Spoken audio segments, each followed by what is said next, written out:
Antes de tudo, não esqueça de se inscrever no canal, de deixar aquele like e ativar as notificações para não perder nenhum novo vídeo. É muito comum ver aqui no canal inscritos comentando sobre a defasagem das Forças Armadas brasileiras em algumas áreas. Alguns inscritos acham que essa defasagem é culpa principalmente dos políticos, enquanto outros acham que os militares é que são os principais culpados. Mas quem de fato é o maior culpado pelas Forças Armadas brasileiras possuírem uma capacidade de combate muito abaixo do ideal para um país de dimensões continentais?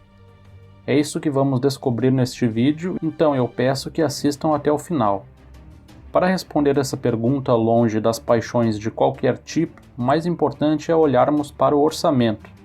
O orçamento anual de defesa nacional tem ficado, nos últimos anos, na casa dos 80 bilhões de reais. Com os contingenciamentos que são relativamente comuns, esse valor cai um pouco, ficando na casa dos 70 bilhões de reais geralmente, mas ainda assim a defesa nacional possui um dos maiores orçamentos dentre todos.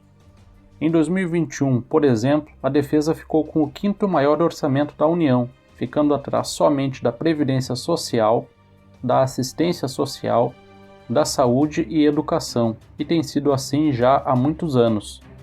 Observando o orçamento de defesa dos principais países do mundo em dólares, podemos observar que o Brasil ficou, em 2020, logo atrás e com uma pequena diferença de Israel, e à frente de países como Turquia, Espanha, Irã, Paquistão, Holanda e Argélia, sendo que todos esses países, investindo um total próximo ou menor do que o nosso, são muito mais bem armados e equipados do que a gente.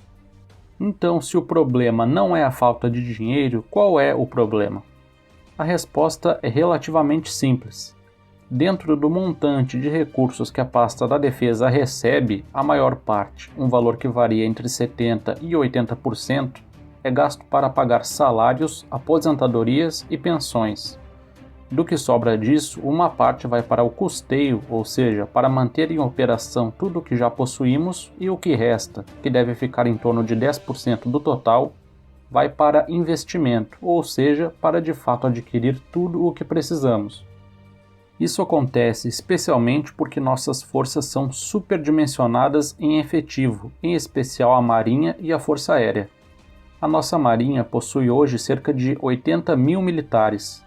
Isso é aproximadamente o dobro do efetivo da Marinha Britânica, que nem preciso dizer é muito mais poderosa, possuindo submarinos nucleares, destroyers e porta-aviões, e que atua no mundo todo em função de seus muitos territórios ultramarinos e obrigações com a OTAN. Já a nossa Força Aérea possui aproximadamente 70 mil militares ativos. Apenas como comparação, a Força Aérea da Austrália, mais bem equipada que a nossa e que protege um país quase tão grande quanto o nosso, possui cerca de 15 mil militares ativos. O nosso Corpo de Fuzileiros Navais, uma força de caráter expedicionário e que pertence à Marinha, possui mais de 15 mil militares, sendo que não possuímos nenhum grande território ultramarino a defender, com exceção de Fernando de Noronha, que além de não ser disputado ou ameaçado por ninguém, também está a apenas algumas centenas de quilômetros da costa.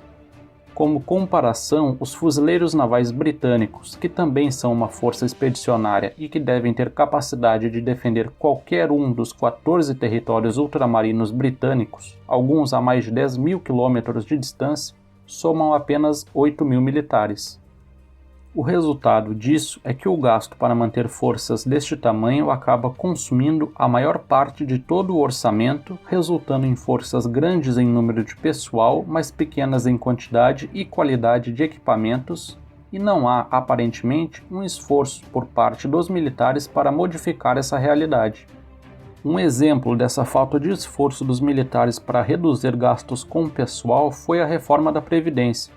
A reforma previdenciária dos militares, além de ter sido muito mais branda que a dos funcionários públicos civis e iniciativa privada, sem contar, por exemplo, com a imposição de uma idade mínima para aposentadoria, ainda foi acompanhada, por conta da pressão exercida pelos próprios militares, de uma reestruturação de carreira que resultou em aumento de salários, que serviu como uma forma de recompensa.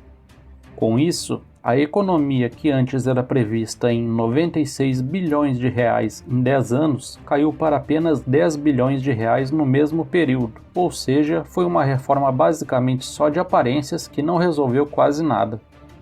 Ainda na questão previdenciária, posso citar também os gastos com pensões pagas a parentes de militares que custam rios de dinheiro todos os anos. Existem muitos pensionistas, geralmente filhas e viúvas, ganhando pensões vitalícias acima do teto constitucional, chegando, em alguns casos, a receberem 70 mil reais mensais pelo acúmulo de pensões de pais e maridos militares já falecidos. Esse dinheiro sai dos cofres do Ministério da Defesa e poderia estar sendo utilizado nos projetos estratégicos de interesse da nação. Outro problema referente ao orçamento de defesa é, muitas vezes, a má utilização da verba disponível. Um grande exemplo é o caso dos aviões KC-2 Turbo Trader da Marinha do Brasil. Esses aviões deveriam servir a bordo do porta-aviões São Paulo. O problema é que o São Paulo sempre teve problemas e precisaria também ser modernizado para ficar plenamente operacional.